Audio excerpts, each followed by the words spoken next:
Hello everyone, it's Old Guardian here. Today Microsoft announced the new president of Blizzard starting next Monday. The president of Blizzard is going to be Johanna Faries. So Johanna Faries, well, as a Blizzard gamer I was like, okay, what? Who is she? Well, I have spent the past few hours looking through all the interviews she has given over the past few years, reading all the news articles about her from the past few years. So in this video, I'm going to try to answer to my best ability, who is she? What are her stated values? How does she say that she will lead the company? And what is her track record? What has she actually done? How have things that she has led actually performed? Well, let's take a look. Johanna Faries. Johanna Faries is a Harvard graduate. She has a BA from Harvard. Her LinkedIn profile didn't say what were her major subjects, so I don't know.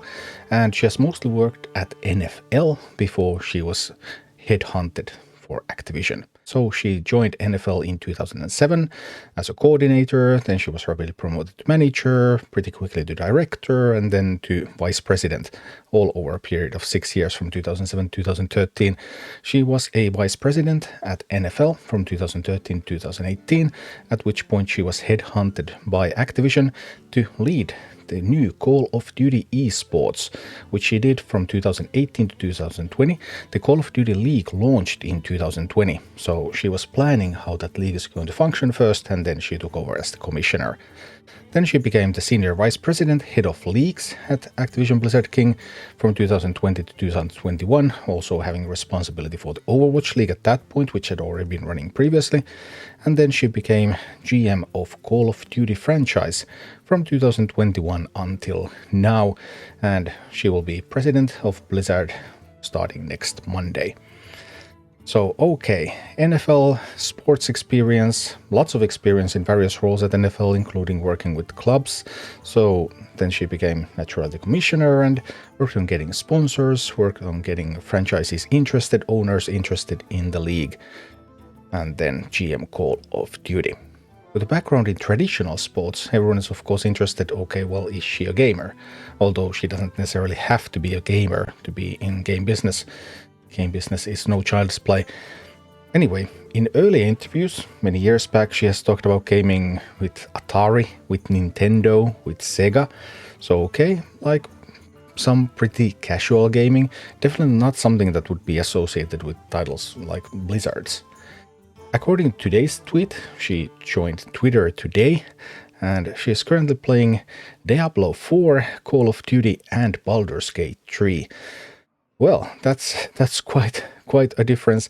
In some of the interviews, she has said that she has been playing Call of Duty pretty casually, doesn't really have the time to train that properly, but enjoys playing it when she can.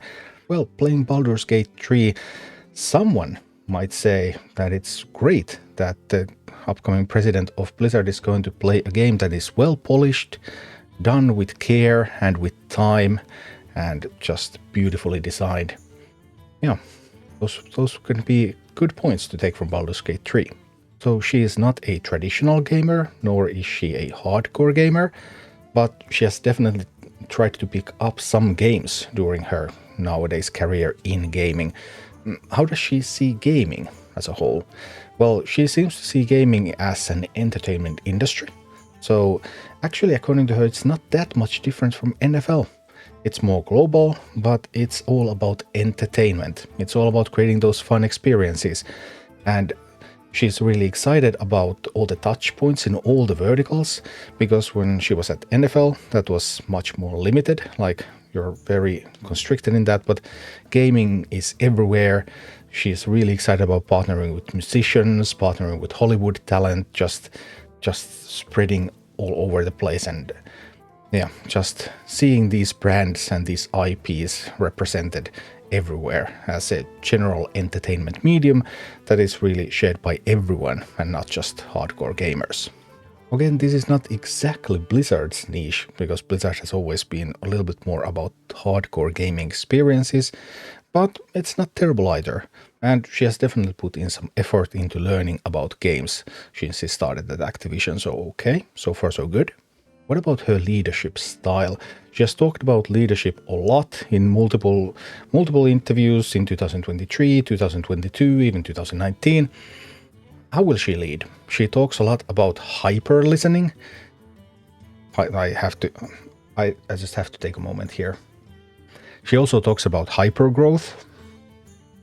This maybe she should cut the hyper word from her vocabulary after this LinkedIn post from Mike Guevara. It was great to be part of the team that built Blizzard and ATVI over the years. I've decided to transition out now that it's merging with MSFT and happy to have helped it succeed. I'll be taking time out for a bit to spend time with family and travel the world. Afterwards, we'll look for hypergrowth opportunities with great teams. Well, traveling the world after everyone's getting laid off, that was probably the most tone-deaf part of this LinkedIn post, but that hypergrowth opportunities also has gathered lots of ire on the social media. But this is apparently how Activision executives talk.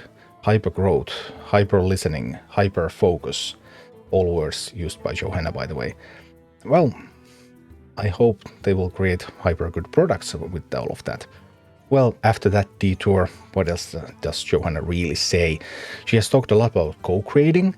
She has talked a lot about involving the community, involving influencers, just being less scared of leaks and letting influencers more under the hood, involving them in the creation of these products so that they can create products that will give the best entertainment possibilities for all of their customers. Also, she has talked about that they will ship when they say they will ship. This is not Blizzard though, right? Blizzard soon is an icon. She also embraces diversity, cross-functionality, talks about servant leadership, talks about flat hierarchies. Alright, so a diverse, inclusive workforce, really involved with their community, getting a lot of feedback, being open to that feedback, not being afraid of the feedback even when it's negative, and delivering on time. Servant leadership is a pretty interesting concept about how managerial positions are about helping the people who do the actual work get their job done instead of like being at the top and being all Bobby Kotick and threatening to kill people if they don't do as you say. So the exact opposite of that. So, yeah, alright. She talks the good talk. That sounds nice. That sounds like something Blizzard could definitely use. But has she walked the walk? What has happened under her watch? Well, she was first brought into Activision Blizzard to build the Call of Duty League, this franchising model, this regional model, pretty much modeled after what NFL is like. And in hindsight, this model does not look very good for an esports league. Overwatch League is already over. Call of Duty League is not doing very well. They went back to YouTube as well. Oh, yeah. However, Activision Blizzard did hire her specifically to build this type of model. They wanted to build this type of model and they want to hire expertise to build this kind of model. So maybe she didn't really have much of a say that, okay, maybe this whole thing is a bad idea. Maybe she didn't even know. She wasn't a gamer. She wasn't into esports before that. And to her credit, it has to be said that the Call of Duty League has outperformed Overwatch League for the most part. And she was mostly responsible for the CDL and later on also a little bit about OVL, but okay, so maybe we can brush that off. Then there is her stint as the GM of the whole Call of Duty franchise. And they will ship when they say they will ship. Is that necessarily for the best? Because the latest Call of Duty Modern Warfare 3 again, well, reports are that it took 16 months of crunch at Sledgehammer to deliver this on time. It has been criticized as rushed and subpar. It's by far the lowest rated installation of Call of Duty.